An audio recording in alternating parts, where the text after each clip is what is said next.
temps qu'il a passé aux affaires de l'État, ils essaient un peu d'évoquer une situation d'atteinte à la sûreté de l'État et d'atteinte à l'économie nationale. Moi, je pense que ça, c'est une liste d'éléments qui constitue, à mon avis, un grand échappatoire. Parce que Bougnoni, depuis qu'il est aux affaires, il a brillé par tous les mots.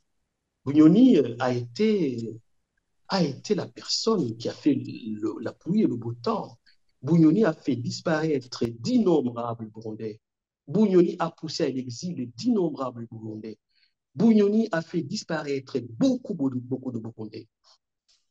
Je pense que le chef d'accusation qu'ils essaient de présenter, moi je pense que c'est une mascarade. Ils savent pertinemment le rôle hautement nocif, hautement déstabilisateur qu'a joué Bougnoni tout au long de l'exercice de son pouvoir.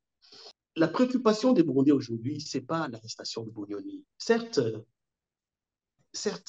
il a été un des criminels de l'histoire du Burundi, mais la grande préoccupation des Burundais aujourd'hui, c'est comment faire sortir le Burundi du gouffre.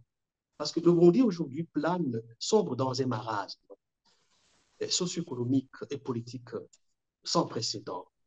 Le problème, il est aujourd'hui, peut-être, on essaie aujourd'hui de se concentrer sur Bougnoni, mais ça risque de nous prendre énormément de temps et de nous faire perdre la concentration sur les vrais problèmes du Burundi. Le problème essentiel et majeur du Burundi est le système CNDD-FDD.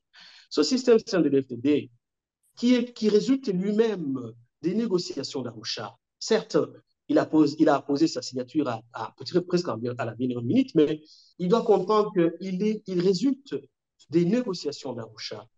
Ces négociations qui ont débouché sur un accord d'Arusha qui a permis au Burundais de souffler, qui a permis au Burundais d'avoir un petit répit, parce que le Burundi venait de connaître euh, euh, euh,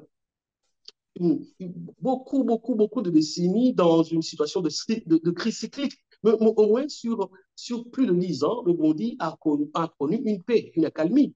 Mais ils oublient que cette paix a découlé de cet accord qu'ils ont tenté d'enterrer.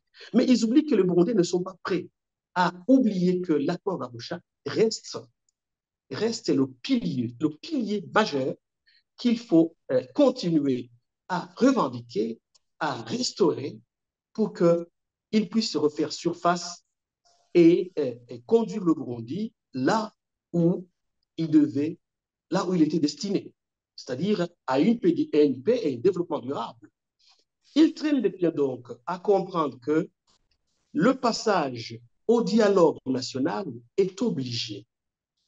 Il traîne un peu à comprendre ça, que le passage au dialogue national est un passage obligé. Et tant qu'ils vont traîner les pieds, ils vont continuer à faire souffrir le Burundi, ils vont continuer à faire ternir l'image du Burundi sur l'échiquier national et international, ils vont continuer à se rentrer dedans parce qu'ils n'ont pas. C'est un système qui n'a pas la bénédiction. C'est un système qui a versé dans des crimes ignominieux. C'est un système qui se fonde sur la haine, qui se fonde sur la vengeance. C'est un système qui se fonde sur des histoires qui ne peuvent aucunement avancer notre pays. Donc, le dialogue reste un passage obligé. Ça lui coûterait quoi? Les gens aujourd'hui qui revendiquent ce dialogue et le retour à l'accord d'Arusha, ils veulent du bien pour leur pays. Ils ne visent aucun intérêt. Moi, personnellement, et je suis sûr, et je suis pertinemment convaincu que toutes les autres forces vives du Burundi ne revendiquent pas le dialogue ou le retour à l'accord d'Arusha parce qu'ils ont des visées personnelles. Non, non. Ils doivent comprendre que nous revendiquons ça et nous allons faire ça, de ça notre cheval de bataille. Nous allons continuer à revendiquer ça jusqu'au jour où ils comprendront.